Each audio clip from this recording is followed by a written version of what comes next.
Voltei, hein? Voltei. Parte 1 de Êxodo. Sim, vou ter que dividir. Porque depois que eu gravei Gênesis, eu percebi que faltou muitos detalhes. Gente, muitos. Eu fiquei, poxa, a vida era pra ter falado sobre isso. Parte 1 de Êxodo. Isso mesmo, Êxodo vai ser dividido em 2 partes, tá bom? Vamos começar com o seguinte. O livro de Êxodo tem 40 capítulos. Isso mesmo, 40 capítulos. 10 capítulos a menos que o livro de Gênesis. Quem lembra como termina o livro de Gênesis? Não lembra, né? Já esqueceu. Pois é, com a morte de José. De repente, no vulco e no tumulto, passou o tempo e o rei do Egito mudou. Este bendito rei, o que decreta? Matar todas as crianças do sexo masculino. Mas por quê? Porque os israelitas estavam crescendo muito, eram muitos, o povo de Israel no meio do povo do Egito. Em meio a esse decreto, quem nasce?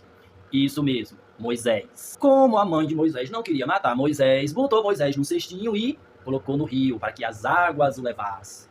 Quem encontra Moisés? E a mulher faraó.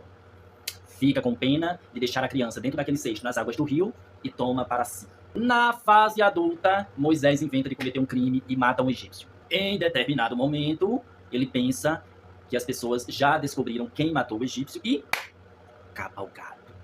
Foge. Moisés se esconde em Midian. Em Midian, Moisés casa. Nesse período, o rei do Egito muda novamente. O povo de Israel continua a padecer e a clamar a Deus para que o tire dali.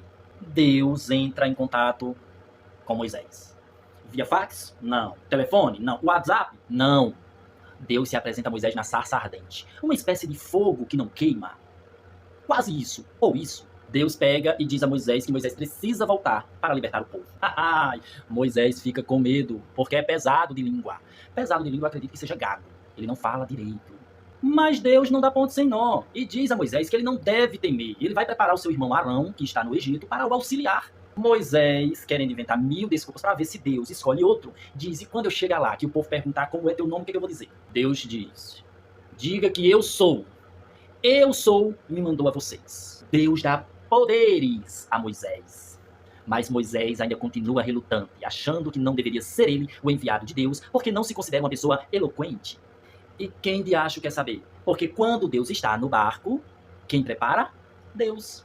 Quem forma? Deus. Se Deus diz vá, vá. Apesar da teimosia, Moisés volta para o Egito. Deus quer que Moisés se apresente a Faraó e peça a Faraó para libertar o povo dele. Mas Faraó não deixa, Faraó está com o coração endurecido.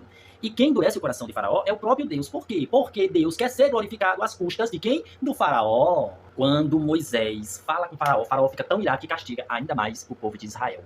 E o povo de Israel começa a murmurar contra Moisés. Gente, vocês vão ver nesse livro, olha, se eu fosse Moisés, eu tinha mandado aquele povo para o... Enfim, Deus orienta Moisés a continuar firme. Moisés insiste em dizer que aquela missão não é para ele. Ele não é a pessoa mais preparada, ele não é eloquente, ele é pesado de língua. Arão ajuda Moisés. E agora, o que Deus faz? Começa a lançar umas pragas no Egito. E o coração de Faraó sempre se endurecendo a não libertar o povo de Israel. Deus pede para Moisés tocar nas águas, ferir as águas, como diz a palavra, e as águas se transformarão em sangue. Foi a primeira praga.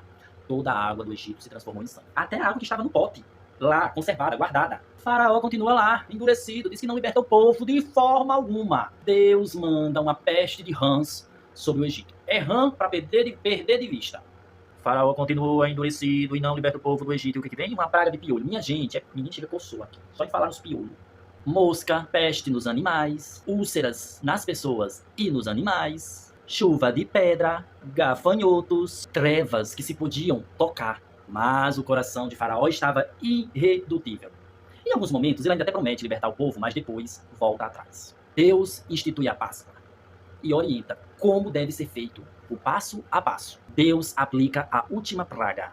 Todos os primogênitos do Egito morrem, incluindo o filho de Faraó. Faraó ordena que os israelitas saiam de dentro do Egito. Objetos de ouro e prata são doados pelo Egito aos israelitas.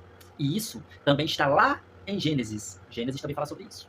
Lá em Gênesis, José diz, antes de morrer, que quando os israelitas fossem libertos do Egito, levassem consigo seus ossos. E os ossos de José são levados pelos israelitas. O povo caminha no deserto e param próximo ao Mar Vermelho para descansar.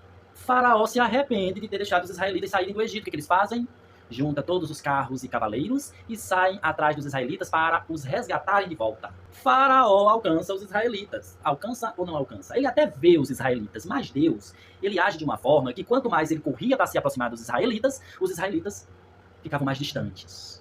E alguns começaram a se aperrear diante do Mar Vermelho e disseram: Moisés, nos trouxestes aqui só para morrer nas mãos de Faraó? Como assim? Moisés se aperreia e começa a clamar a Deus. Deus responde a Moisés: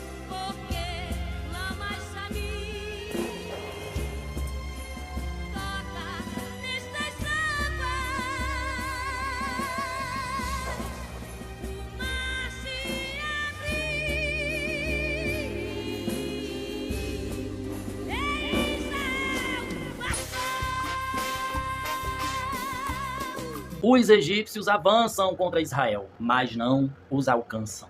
Deus dá ordem a Moisés para que Moisés feche o mar.